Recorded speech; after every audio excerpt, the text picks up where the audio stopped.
मोतियाबिंद ऑपरेशन के बाद अगर आपकी आँख में लेंस नहीं लग पाया है तो जानिए आपके क्या हैं विकल्प और आज ही हमसे संपर्क करें और अपनी आँख में नया लेंस लगवाएं और अपनी दृष्टि को ठीक कराएं। नमस्ते, मैं हूं डॉक्टर प्रशांत शुक्ला और आज मैं आपके लिए लेकर आया हूं कि अगर किसी भी कारण से आपकी आँख में मोतियाबिंद ऑपरेशन के बाद लेंस नहीं लग पाया है तो आपके पास क्या क्या विकल्प हैं, कैसे आप अपनी आँख में ऑपरेशन दोबारा करा सकते हैं, किस तरह का लेंस अपनी आँख में फिट करा सकते हैं।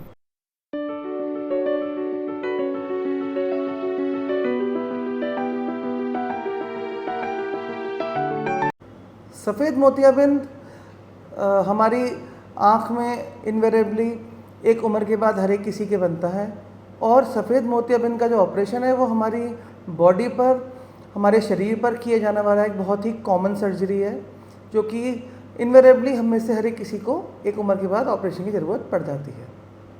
मोतियाबिंद ऑपरेशन में हम लोग क्या करते हैं, जो हमारा प्राकृतिक लेंस होता है वो उम्र के साथ या और किसी कारण से अगर धुंधला हो जाता है या सफ़ेद हो जाता है तो फिर हम मोतियाबिंद का जो लेंस है उसको निकाल देते हैं और उसकी जगह एक कृत्रिम लेंस को हम फिट कर देते हैं। जो हमारा मोतियाबिंद होता है उसमें दो तरह की झिल्लियाँ होती हैं, एक झिल्ली आगे होती है, एक पीछे होती है। तो जो पीछे वाली झिल्ली है उसको हम छोड़ देते हैं और आगे की झिल्ली को निकाल देते हैं और जो हमारा कृत्रिम लेंस है उसको हम पीछे वाली झिल्ली के ऊपर सेट कर देते हैं और फिर पेशेंट को हमारे को दिखने लग जाता है दोबारा। कभी कभी किसी पेशेंट में जो मोतियाबिंद के अंदर जो झिल्लियाँ होती हैं वो बहुत कमज़ोर होती हैं या पतली होती हैं या किसी झिल्ली में पहले से ही कोई छेद होता है या वो पहले से डिफेक्टिव होती है, तो ऑपरेशन के दौरान वो झिल्ली हमारी फट जाती है।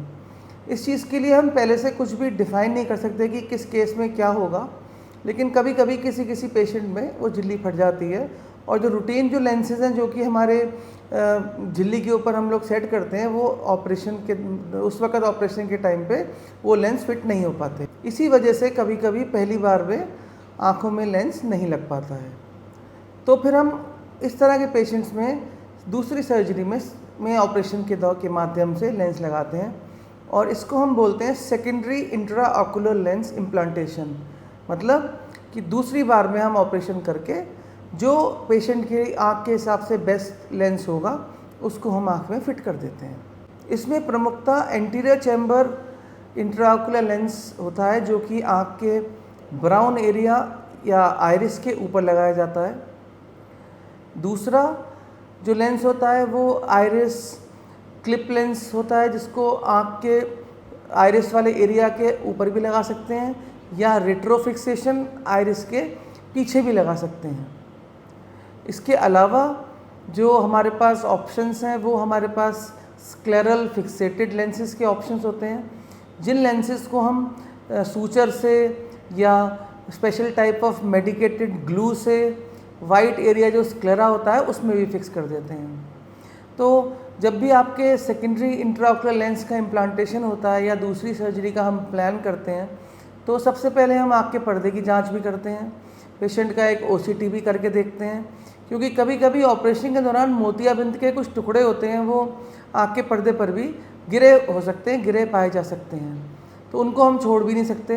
तो सेकेंडरी सर्जरी में, दूसरी सर्जरी में लेंस के साथ हम उन सफ़ेद टुकड़ों को भी निकाल देते हैं और आँख में लेंस को फिट कर देते हैं। आपकी आँख के लिए कौन सा सेकेंडरी इंट्राऑक्यूलर लेंस ठीक रहेगा ये पहले से कहना थोड़ा सा मुश्किल है। आँख की जब हम पूर्णतः जांच करते हैं तभी थोड़ा सा ठीक से पता चल पाता है कि आँख में आपका कौन सा लेंस ठीक से फिट हो पाएगा। पर्दे की जांच भी बहुत ज़रूरी है जिसको हम इनडायरेक्ट ऑप्थेल्मोस्कोपी से करते हैं ताकि हम ये इस चीज़ से सुनिश्चित हो जाएं कि कहीं कोई पर्दे में खिंचाव तो नहीं है, कोई पर्दे में छेद तो नहीं बन गया है, कोई पर्दे में मोतियाबिंद के टुकड़े तो नहीं गिरे हुए हैं। ये सब चीज़ें जब हम देख लेते हैं एक बार और हम देख लेते हैं कि ऐसा कुछ नहीं है तो फिर ऑपरेशन का सफल होना ज़्यादा बेहतर होता है। और अगर कहीं हमको ऐसी कोई प्रॉब्लम दिखती है तो फिर हम सेकेंडरी आयल इम्प्लांटेशन के दौरान ही इस प्रॉब्लम को भी ठीक कर देते हैं। तो अगर कोई ऐसा पेशेंट है जिसकी आँखों में पहली बार में किसी कारणवश लेंस नहीं लग पाया है तो अगर आप चाहें तो उनका अपॉइंटमेंट हमारे सेंटर पे करा सकते हैं और जो बेस्ट ट्रीटमेंट अवेलेबल होगा वो हम करेंगे। कोई और जानकारी अगर आप लेना चाहें तो हमारे व्हाट्सएप नंबर पे आप कॉल कर सकते हैं, व्हाट्सएप भेज सकते हैं। मैं कोशिश करूँगा आपके सारे सवालों के जवाब दूँ। नीचे दिए कमेंट बॉक्स में भी आप अपने क्वेश्चन डाल सकते हैं और हमारी तरफ से पूरी कोशिश रहेगी कि जो बेस्ट ट्रीटमेंट आपको हम दें वो हम बेस्ट ट्रीटमेंट, इनफैक्ट बेस्ट जो जानकारी हम दे सकते हैं वो हम आपको देंगे। तो आपका दिन शुभ हो। आज के लिए काफ़ी है। फिर अगर आप चैनल पे नए हैं तो हमारे चैनल को सब्सक्राइब कर लीजिए, उसको शेयर करिए। हर रोज़ इन्फॉर्मेटिव न्यू वीडियोस पाने के लिए हम कोशिश करते हैं कि जो कॉमन प्रॉब्लम्स हैं आइज़ की आप लोगों के साथ डिस्कस करते रहें। आपका दिन शुभ हो। नमस्ते।